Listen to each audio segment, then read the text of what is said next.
하나님의 말씀 보겠습니다. 신약성경 요한복음 15장 16절로 17절입니다.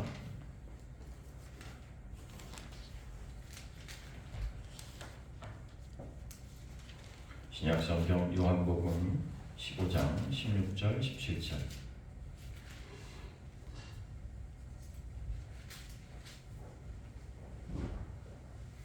신약성경 174페이지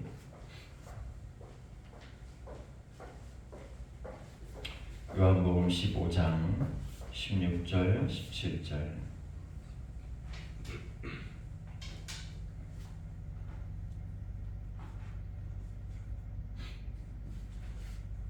신약성경 174페이지 요한복음 15장 16절 17절 말씀을 우리 한 목소리로 함께 봉독하겠습니다. 너희가 나를 택한 것이 아니요 내가 너희를 택하여 세웠나니 이는 너희로 가서 열매를 맺게 하고 또 너희 열매가 항상 있게 하여 내 이름으로 아버지께 무엇을 구하든지 다 받게 하려 함이라. 내가 이것을 너희에게 명함은 너희가 서로 사랑하게 하려 함이라. 아멘. 기도하겠습니다. 하나님, 은혜를 감사합니다.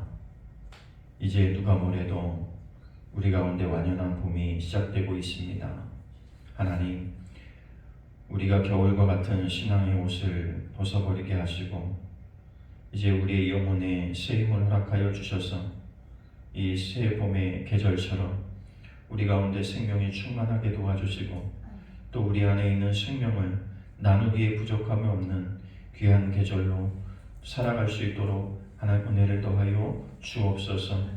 죄와 허물로 인해서 죽을 수밖에 없는 저희들을 이 땅에 오셔서 십자가를 지시고 죽으시고 부활하셔서 우리 가운데 새 생명을 주신 예수님, 그 예수님의 은혜와 사랑을 우리가 다시 한번 기억하게 도와주시고 우리가 어떻게 하여야 그 은혜에 조금이라도 보답하는 마음으로 살아갈 수 있는지 우리가 다시 한번 깨닫게 하여 주시고 이 사순절의 절기를 하나님께서 함께하여 주셔서 하나님으로부터 은혜를 깨닫는 절기가 되게 도와주시고 예수님의 은혜를 경험하는 절기가 되게 도와주시고 또 예수의 생명을 나누는 절기가 되어줄 수 있도록 하나님 우리를 사용하여 주옵소서.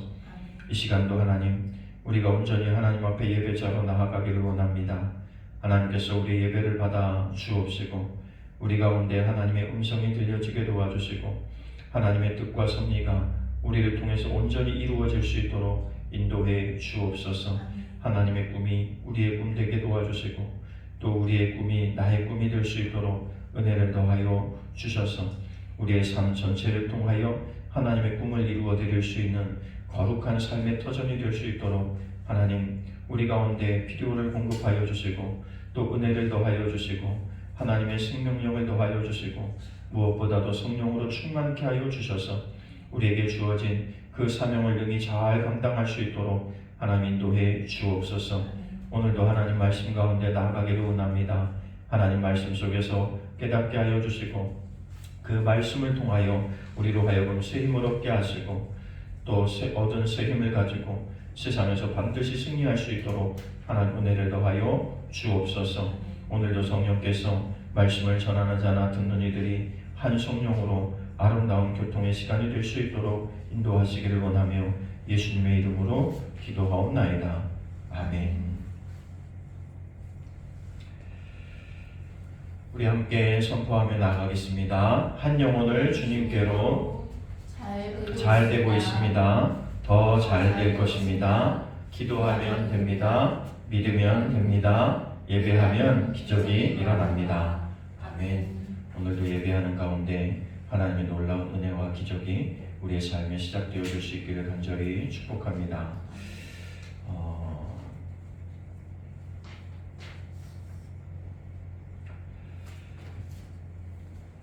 우리가 예수를 믿는다고 하는 건 가끔 이런 착각을 합니다.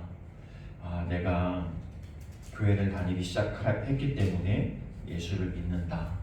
이렇게 생각하는 사람들이 많이 있고요.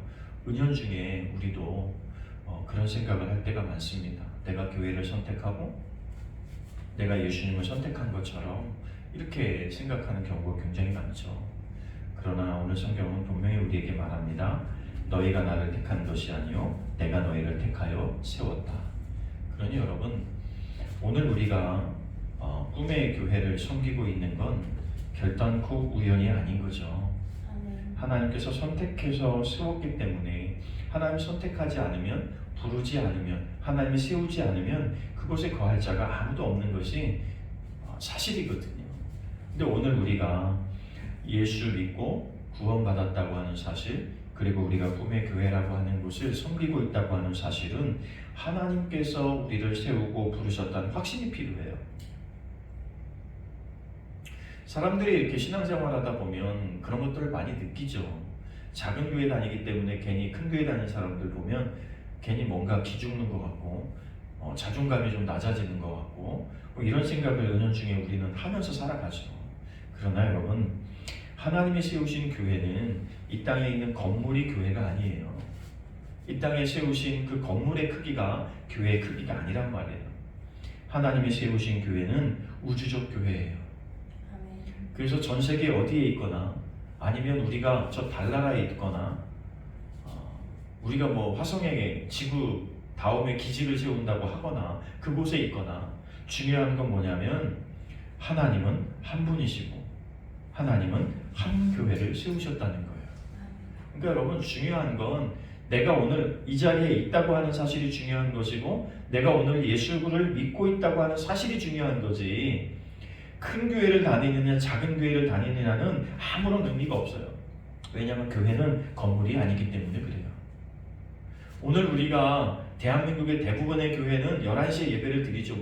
물론 이제 사정에 따라 10시 반에 드리는 교회도 있고 뭐 12시에 드리는 교회도 있고 9시에 드리는 교회도 있고 다양한 방법으로 예배를 드리는 교회들이 많긴 하지만 대다수는 지금 이 시간에 하나님 앞에 예배하고 있겠죠.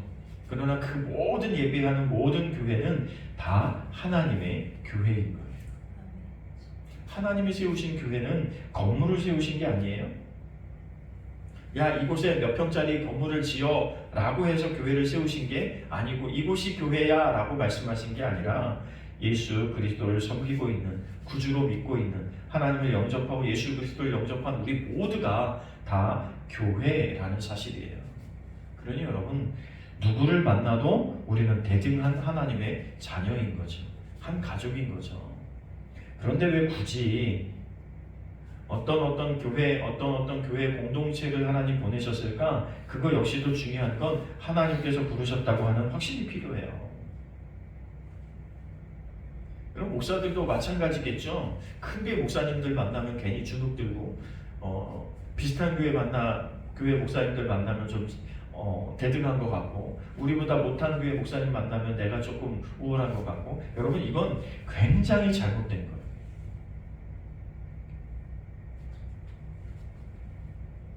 중요한 건 하나님이 부르셨다는 사실이 중요한 거예요. 하나님이 나를 부르셨다는 확신을 하는 것이 중요해요. 하나님이 나를 선택했다고 하는 사실이 중요해요. 그리고 내가 오늘 꿈의 교회를 통해서 하나님 앞에 부름받았다는 사실은 굉장히 중요한 거예요. 그러니까 여러분, 누구나 교회를 섬기고 누구나 교회를 다니겠지만 하나님 앞에 가서 행한 대로 또 우리가 상급을 받고 하나님 앞에 심판대에 설 때는 많이 다를 수 있어요.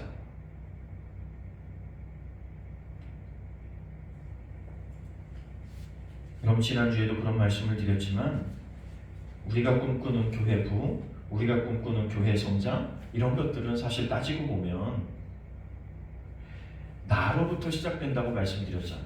그죠? 나로부터. 그게 뭐냐면 오늘 나를 하나님 부르셨다는 확신이에요.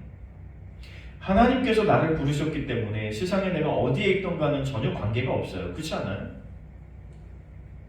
여러분, 한국의 대사관이 세계 각국에 있잖아요. 그러나 여러분, 가난한 나라에 있건 부자 나라에 있건 중요한 건 뭐예요? 우리는 대한민국의 대사로 그곳에 있다고 하는 사실이 중요한 거예요. 변하지 않아요. 내가 가난한 나라에 가 있다고 해서 뭐 우리나라가 가난한 나라처럼 비추나요? 그렇지 않잖아요. 여러분, 우리나라가 세계 10위권의 나라이죠. 그러면서도 G7이라고 하는 국가 모임들이 있잖아요. 세계 7개 나라가 모이는 거예요. 근데 그 중에 이거를 8개 나라로 개편하자. 왜? 한국을 끌어들이기 위해서. 지금 그런 얘기가 세계에서 나오고 있는 거예요. 근데 일본이 우리가 들어오는 것을 싫어한대요. 일본의 반대 때문에 이 8개 국가를 만드는 게 여러분 일본이 경제 대국이잖아요. 2위, 3위예요. 그리고 우리가 볼 때는 일본을 되게 우습게 보지만 사실 세계에서 볼 때 일본은 우습게 볼 만한 나라가 아닌 거예요. 세계 사람들이 이상하다고 그래요. 왜 유독 한국만 일본을 저렇게 무시하고 얕잡아보는 말을 할까? 세계 사람들이 보면 잘 이해가 안 가는 일인데 이상하게 우리는 일본이 좀 우스워 보이죠. 아무리 일본이 경제 대국이라고 해도 우리는 일본은 반드시 이겨야 된다는 생각을 갖고 있잖아요. 그래서 여러분 그런 부분에서 우리가 경제가 또 사회가 뭐 이런 부분들이 훨씬 빨리 발전했는지도 몰라요. 경쟁 상대가 있으니까 일본을 이겨야 되겠다. 여러분 우리나라가 그만큼 커져 있어요. 그리고 누구도 물어보면 일본한테 질 것 같아, 이길 것 같아 그러면 일본은 이겨야 된다고 생각해요. 무조건. 그죠? 그리고 지금 보면 이길 수도 있을 것 같은 생각들이 들죠. 어떤 분야를 대놓고 봐도 이길 수 있지 않을까? 이런 생각들을 한단 말이죠. 그만큼 우리나라가 대등한 관계로 가고 있는 거죠. 그만큼 성장하고 그만큼 힘을 가진 나라가 돼가고 세계에서 볼 때도 이제는 뒤로 미루거나 무시할 수 없는 나라가 돼버린 거예요. 그래서 여러분 가보세요. 이제 코로나 지나고 나면 또 해외여행도 가고 여러분 이제 동남아도 가고 뭐 유럽도 가고 뭐 하여튼 그럴 수 있기를 바랍니다.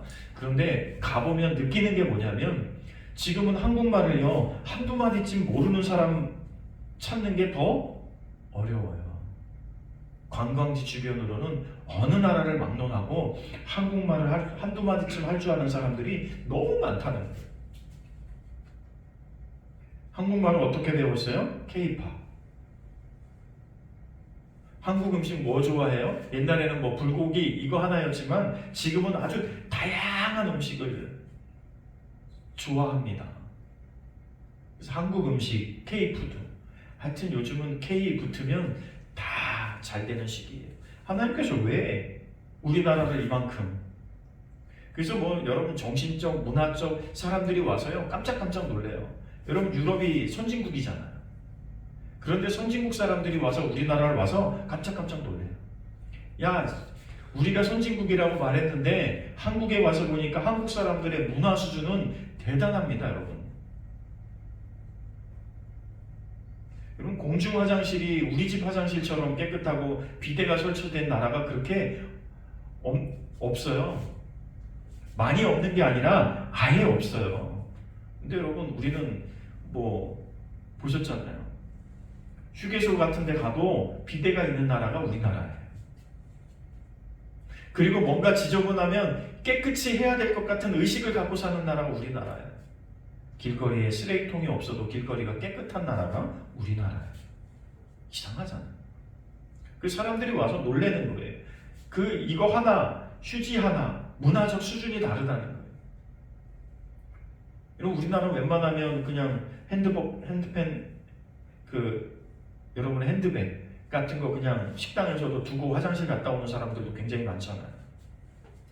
근데 서양 사람들도 와서 도저히 이해를 못하는 거 그걸 어떻게 두고 가? 그리고 잃어버린 물건을 금방금방 또 찾으려고 마음먹으면 금방 또 쉽게 찾을 수 있는 길이 굉장히 많은 나라가 우리나라예요. 지적 수준만 높은 게 아니고 IQ만 높은 게 아니고 교육 수준과 문화적 수준들이 함께 높아지고 있는 나라가 우리나라예요. 그래서 무엇으로 돼도 한국을 굉장히 우월하고 무엇인가 굉장히 잘 돼 있는 정비가 잘 돼 있는 그리고 무엇을 해도 잘할 것 같은 그런 생각을 가진 나라가 지금 대한민국의 인식이 심어지고 있는 거죠. 왜 그렇게 하고 있을까 하나님이? 도저히 이해할 수 없는 인구 5천만의 여러분 과학도 1등 뭐 스포츠도 금메달 따라 뭐 하는 것마다 세계 1등이 되라고 말하는데, 그러면 상식적으로 말하면요, 이거 쉽지 않아요. 인구 1억을 가지고 10억을 가지고 있어도요, 그 전 분야를 1등 할 수가 없어요. 상식적으로. 그런데 인구 5천만을 간신히 되는 나라가, 그것도 성인들만 따지면요, 뭐 일할 수 있는 사람들의 부름만 따지면 얼마 될까요? 한 3천만 정도 될까요? 그런데 그 정도의 인구로 지금 세계 모든 분야에서 우월하고 탁월함을 보여줄 수 있는 나라가 도대체 몇 나라나 될까요? 그래서 여러분, 한국을요, 미스테리한 나라라고 부르는 거예요. 세계 사람들이 시선으로 볼 때 미스테리한 나라. 그리고 북한과 중국과 소련과 국경을 맞대고 있으면서 전쟁의 위협에 날마다 맞대고 있는데, 한국에 들어오기 전까지는 불안에 떨어요. 한국이란 나라에서 어떻게 살아갈까? 야, 저 사람들만 불안해서 전전긍긍하고 살지 않을까? 근데 막상 와보면요, 한국 사람들이 그렇게 표정이 밝고 너무나 여유롭고 너무나 편안하게 사는 모습을 보고 또 놀란다.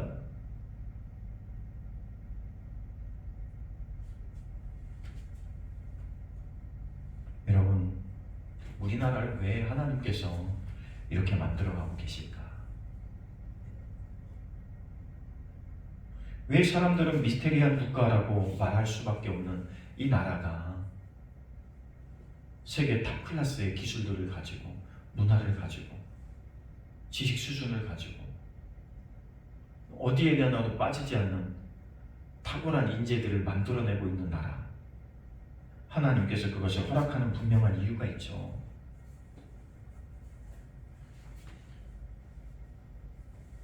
하나님은 대한민국을 통해서 세계 복음화를 계획하고 계시는 거예요. 북한을 복음화하고 중국을 복음화하고.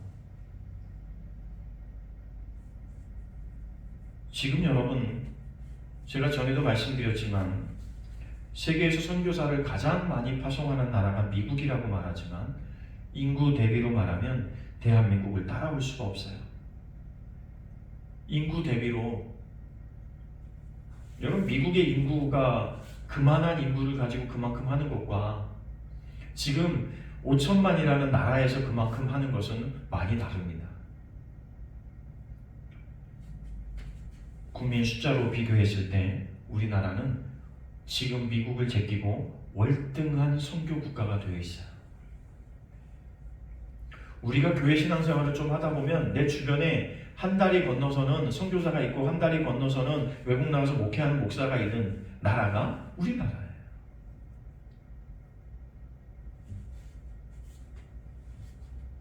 여러분, 큰 나라가 큰 것을 할 수 있다고 얘기하고 큰 힘을 가진 사람이 큰 힘을 쓸다고 생각하는 것은 우리의 생각이에요.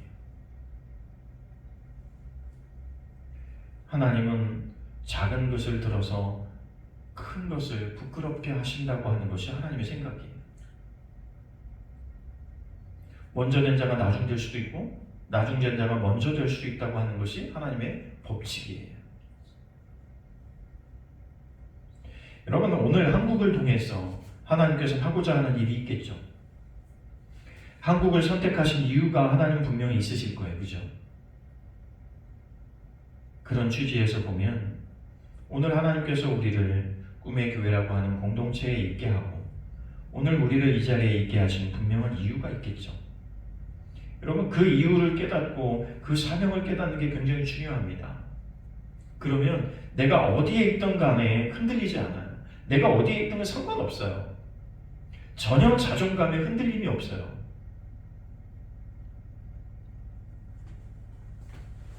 여러분, 자존감은 높을수록 좋은 거죠.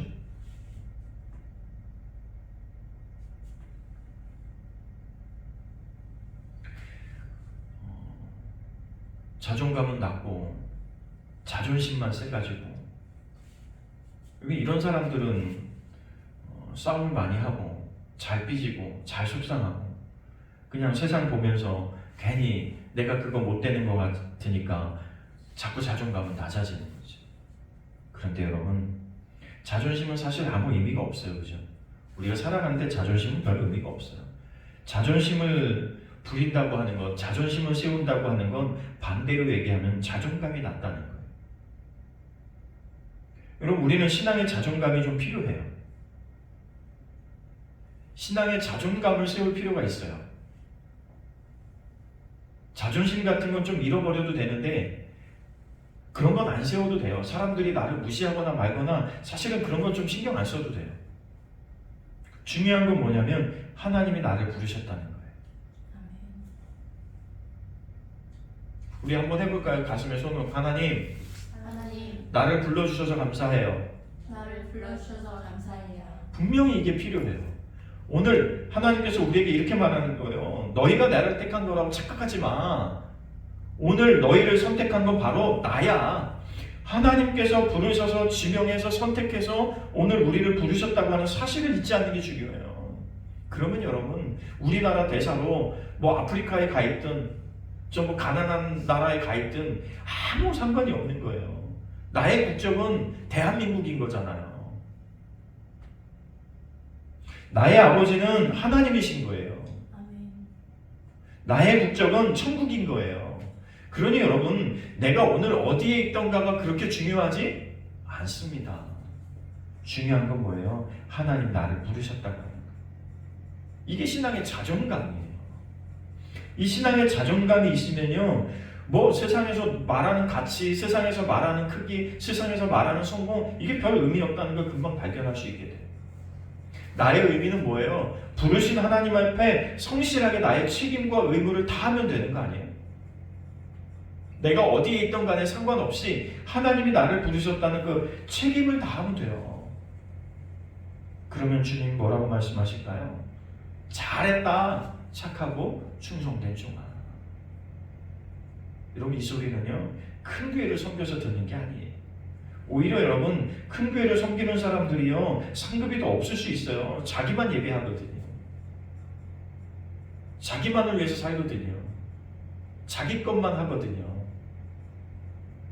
다 그런 건 아니겠지만 큰 교회를 선택하는 마음 속에는 다 그런 마음이 있어요. 그냥 뒤에서 조용히 나 혼자 예배하고 말겠다. 이게 밑바탕에 깍져 있어요. 그러나 여러분, 우리처럼 이런 교회를 다니면 나 혼자만 조용히 예배 드릴 수가 없어요. 안 나온 사람이 눈에 보이잖아요. 그죠? 빈자리가 눈에 자꾸 보이잖아요. 그러니 여러분, 우리가 그냥 시간을 때우고 그냥 지나갈 수가 없게 돼 있어요. 그럼 여러분 뭐 하시겠어요? 한 번이라도 기도하시잖아요.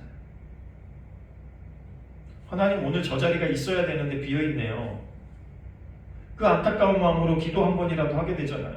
나올 수 있게 해주세요. 예배 자리로 올 수 있게 해주세요.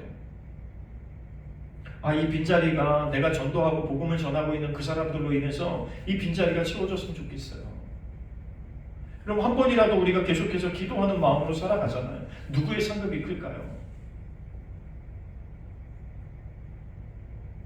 여러분, 제가 지금 드리고 있는 말은 큰 교회가 틀렸다는 말도 아니고 큰 교회가 잘못하고 있다는 말도 아니고 큰 교회 다니는 성도들이 잘못됐다는 말도 아니에요. 오해하지 마셔야 돼요. 가끔 오해하는 사람들이 이렇게 말해요. 자기네 교회가 작으니까 큰 교회를 여러분, 비판하는 게 아니에요. 중요한 건 하나님께서 나를 그곳에 왜 부르셨냐를 통해서 그곳에서 내가 무엇을 해야 되는가를 찾아서 헌신하는 자가 되라는 거예요. 큰 교회에 있든 작은 교회에 있든 중요한 건 부르신 하나님 앞에 헌신할 수 있는 사람들이 돼야 된다는 거예요. 근데 큰 교회 다니는 사람들의 퍼센테이지가 그렇게 되기가 쉬운 거예요. 등한히 되기가. 내가 안 해도 사람이 있으니까. 내가 안 해도 되겠지.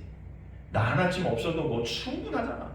뭐 이런 생각으로 살다 보면 나는 자꾸 뒷전으로 밀려나게 되고 나를 부르신 하나님 앞에 나는 아무것도 안 하는 그런 성도로, 신자로 전락해버리고 말이야.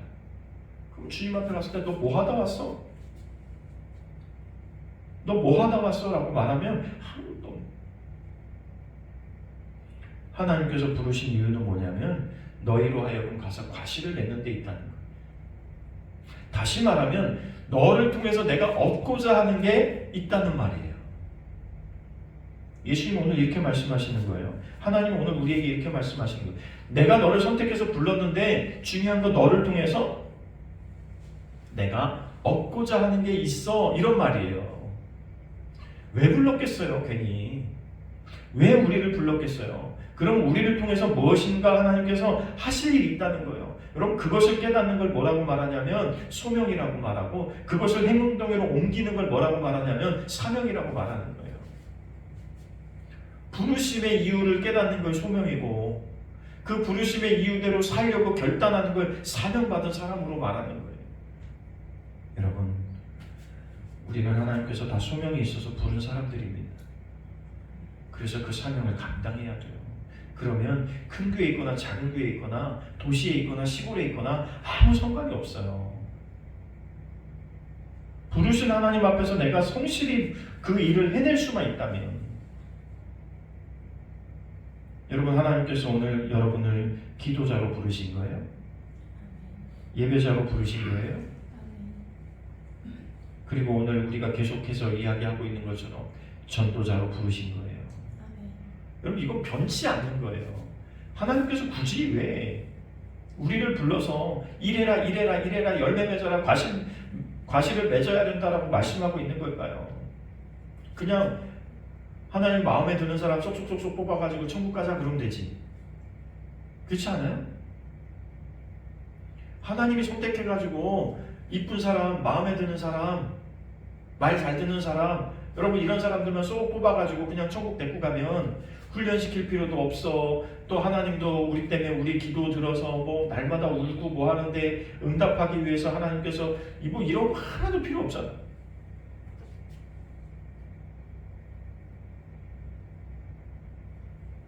그런데 여러분,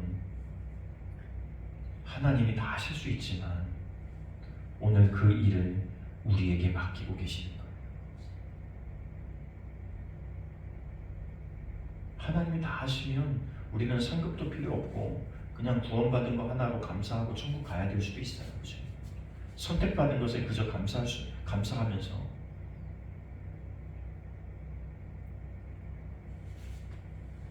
그런데 하나님은 우리에게 복음을 전할 수 있는 사명을, 또한 여러분 이것은 사명이기도 하지만 우리에게 주어진 특권이기도 해요.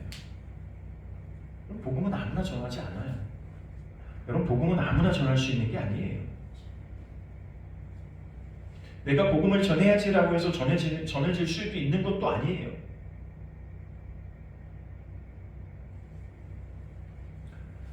이런 분 좀 만난 적이 있거든요. 본인은 교회를 안 가면서 전도하시더라고요. 내가 성경을 읽어보니까 좋더라고. 너 뭐 이런 것처럼 뭐 고민되면 교회 한번 가봐. 자기는 아무 생각 없이 그냥 교회를 소개하는. 근데 무슨 교회를 가야 되고 어떤 교회를 가야 되는지 모르죠. 그냥 교회 가보라는 거예요. 여러분, 은연중에 그런 사람들이 꽤 있습니다. 예수 안 믿는 사람들 때문에 교회 나오는 사람들도 간혹 있고요. 가끔 무당 때문에 교회 나오는 사람들도 가끔 있고요.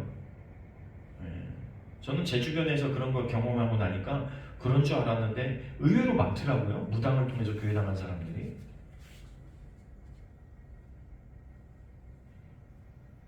여러분, 오죽하면 하나님이 믿지 않는 자들을 통해서 교회 가라고 말하고 무당들을 통해서 교회 가라고 하겠냐고요. 이 땅에 기독교 인구가 얼마나 많은데, 이 땅에 기도한다고 하는 사람들이 얼마나 많은데, 이 땅에 십자가를 세우고 있는 교회들이 얼마나 많은데, 오죽하면 하나님께서 그런 사람들을 통해서 그 사람들을 전도하고 그 사람들을 통해서 구원받게 하시겠냐고요. 그 사람들을 통해서 사람들을 부르고 계시겠냐고요. 여러분, 우리는 단순하게 그냥 교회를 겉도는 사람들이 되면 절대 안 됩니다. 오늘 말씀에 그래서 우리는 예수님의 제자가 되어야 됩니다. 예수님의 사람이 되어야 돼요. 예수처럼 살고 예수님이 원하는 것을 하고 예수님께서 맡기신 일을 감당하는 예수님의 제자가 되어야 되거든요. 근데 예수님의 제자가 되기는커녕 그냥 교회 뜰만 밟는 그냥 이런 사람들이 많아요. 그럼 구약의 성전을 보세요. 구약 성전에 보면 성전이 있고 성전 바깥에 뭐가 있냐면 이방인의 뜰이라고 하는 게 있어요. 여자들만, 또 할례받지 못한 사람들, 이방인들, 이런 사람들이 거하는 데가 따로 있어요. 따로.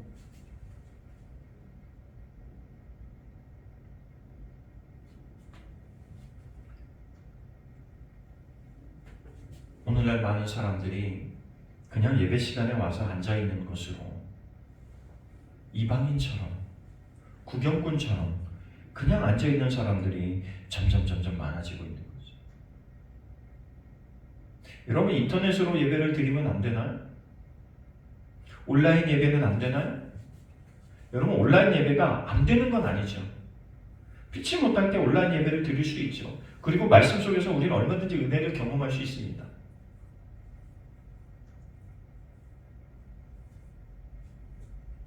그런데 중요한 건 그 말씀을 들으면서, 온라인 말씀을 들으며 인터넷으로 말씀을 들으면서 내가 구경꾼처럼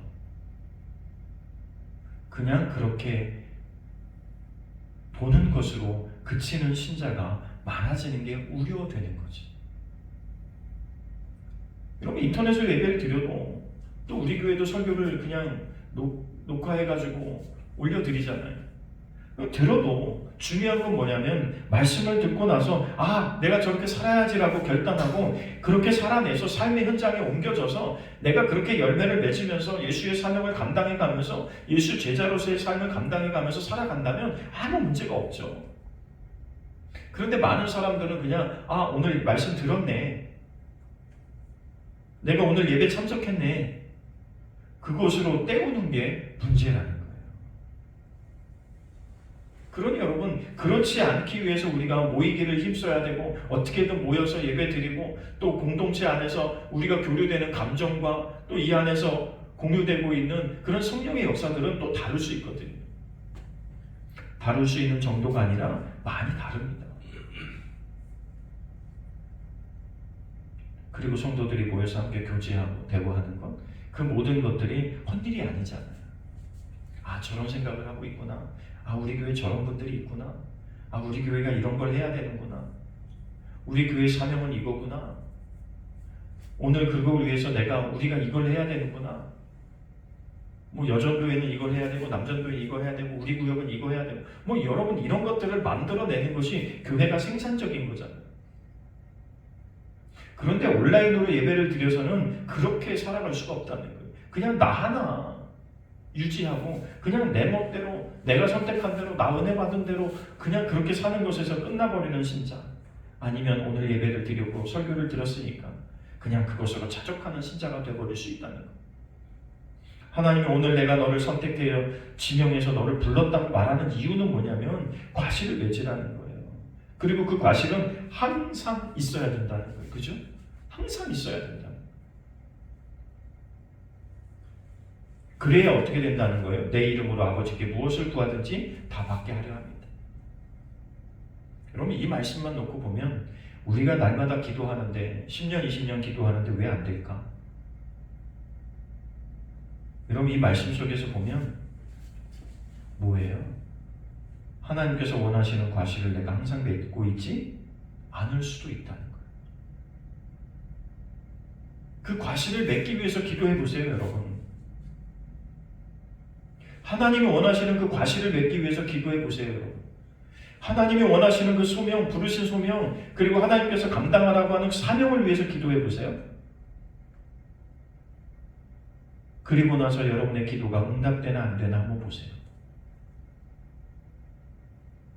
우리는 이 우선순위가 바뀌면 안 돼요. 교회 다니는 대부분의 신자들은요, 자기를 위해서 기도해요. 성경은 너희는 먼저 그 나라와 의를 구하라 그랬잖아요. 그런데 대부분의 사람들은요, 하나님의 의, 그 나라와 의는 두 번째에 두고 첫 번째 뭐에 둬요? 그 모든 것들의 첫 번째 목적에 둬요. 먹고 사는 문제, 공부 잘하는 문제, 취직하는 문제.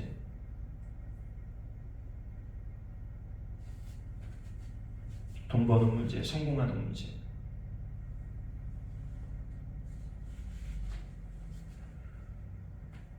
성경은 우리에게 우선순위를 분명히 가르쳐주고 있어요. 첫 번째 우선순위는 뭐예요? 하나님이 나를 부르셨다고 하는 것. 이것을 먼저 깨닫는 것이 최고의 우선순위. 하나님이 저와 여러분을 부르셨습니다. 아멘. 다른 사람이 부른 게 아니에요. 저 사람 때문에 내가 이 교회 다닌다고 생각하면 그건 내가 정말 잘못 생각하고 있는 거예요. 저 사람의 입술을 통해서 하나님이 나를 부르셨다고 하는 걸 깨달아야지. 오늘 하나님께서 나를 이곳에 부르셨다고 하는 분명한 확신, 그리고 하나님께서 나를 통해서 무엇인가를 하고자 하신다는 거기까지만 깨달아도 우리는 성공할 수 있어요. 거기까지만 깨달으면 뭐 하겠어요? 하나님 뭐 해야 되죠? 하나님이 분명히 부르신 건 확실하고 하나님 나에게 사명을 감당하라고 하시는 건 분명한데 도대체 구체적으로 뭐 해요? 그럼 그때부터 뭐 하겠어요? 기도하겠죠. 그러면 여러분 그 사람 반드시 열매를 맺게 됩니다. 오늘 우리에게 이게 없으니까 그냥 교회 오는 것도 재미없고 그냥 늘 그 사람이 그 사람인 것 같고 그냥 이렇게 늘 그런 것만 생각하는 거죠.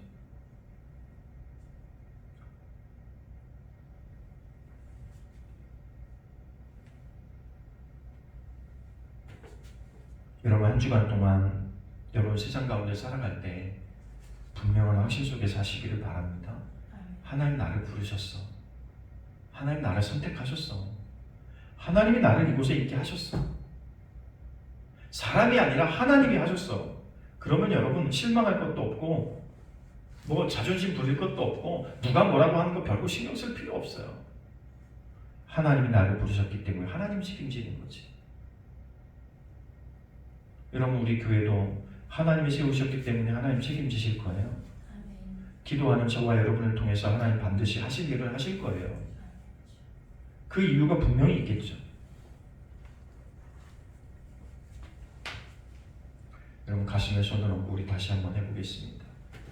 하나님 나를 부르셔서 감사합니다. 나를 부르셔서 감사합니다. 이 사실을 잊지 않게 해주세요. 이 사실을 잊지 않게 해주세요. 여러분 무엇을 하든지 두렵거나 염려되거나 걱정될 때 반드시 기억하십시오. 하나님 나를 선택하셨다. 아멘. 죽고 사는 문제는 하나님께 달려있는 거지 굳이 내가 신경 쓸 필요가 없어요. 아파서 내가 오늘 갑자기 쓰러져 죽어도 나는 천국 갈 사람이잖아요. 그거에 대해서 염려하거나 걱정할 필요가 없어요. 뭐 몇십 년 살아야 돼 고집 부릴 거 뭐 있어요. 천국 빨리 가면 더 좋은 거고. 그렇지 않아요? 그러니 여러분 두렵고 염려하고 걱정하고 떨림으로 살지 말고 하나님이 나를 부르셨기 때문에 당당하게 자존감을 세우고. 여러분 우리 교회가 무슨 교회라고요? 어떤 교회라고요? 세상에서 뭐한 교회라고요? 제일 큰 교회. 세상에서 제일 좋은 교회. 왜? 하나님이 계시잖아요. 하나님이 계신다고 확신해요? 그럼 제일 좋은 교회죠. 천사들이 있고 하나님이 계신다고 확신해요? 그럼 제일 큰 교회죠. 그렇지 않아요? 세상을 창조하신 하나님이 우리 교회에 출석하고 계시는 거예요. 그러면 그거 다 아니에요? 그거 분명한 거 아니에요? 국회의원 한 명 출석하고 뭐 군의원 한 명 출석하고 이런 거 자랑하는 교회들도 많잖아요. 근데 우리가 자랑해야 될 건 여러분 하나님이 선택하신 교회, 하나님이 선택하신 사람, 하나님이 오늘 나를 부르셨다고 하는 사실, 이게 우리에게 제일 중요한 거예요. 그는 여러분 한 주간 동안 자존감을 가지고 살아가시길 바라요. 오늘 서론만 하다 끝났는데 그렇게 돼서 우리가 예수의 제자로 살아가게 될 때 우리 가운데 과연 어떤 일이 일어날지는 다음 주에 이야기하도록 하겠습니다. 기도하겠습니다. 하나님